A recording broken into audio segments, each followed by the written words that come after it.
జింగే ఆ పాపకి చాక్లెట్స్ ఇస్తాడు. నవను పైకి నవ్వుతున్నా కూడా లోపల మాత్రం కుమిలిపోతూ ఉంటుంది. తన చిన్ననాటి ప్రేమికుడు ముందు తన పేదరికం ఇలా బయటపడడం ఏ ఆడపిల్లకైనా సరే నరకంగా ఉంటుంది కదా. తర్వాత ఇక్కడ కథ కొంచెం వెనక్కి వెళ్తుంది. అసలు ఈ యావా ఎవరు? చిన్నప్పుడు అతను బాతుల్ని మేపుకుంటూ ఉండేవాడు. మాటలు రావు కాబట్టి ఊర్లో పిల్లలందరూ అతన్ని చూసి వెక్కిరించేవాళ్ళు. నవాన్ కూడా అతనంటే ఇష్టపడేది కాదు, ఎప్పుడూ దూరంగా ఉండేది. కానీ యావాకి కొంచెం కొంటితనం ఎక్కువ.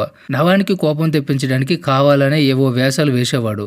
అటువైపు చూస్తేనేమో నవాన్ జింగేల లోకం వేరే ఉంటుంది. సాయంత్రం అయితే చాలు ఇద్దరు భవిష్యత్తు గురించి కలలు కనేవాళ్ళు. జింగే కూడా అప్పుడప్పుడు హీరోయిజం చూపించడానికి యావా బాతుల్ని ఆపేసి ఏడిపించేవాడు. ఒకసారి ఇద్దరికి గొడవ జరుగుతుంది. ఆ రోజు యావా కోపంతో జింగేని చెత్తకొడతాడు. యావా ఒంటరితనం ఎలాంటిదంటే సాయంత్రం పిల్లలందరూ ఇంటికి వెళ్ళిపోయాక ఆ ఖాళీ ఉయ్యాలను ఒక్కడే ఊపుతో ఆ కదలికలను చూసి నవ్వుకునేవాడు. అది చూస్తుంటే గుండె బరువెక్కిపోతూ ఉంటుంది.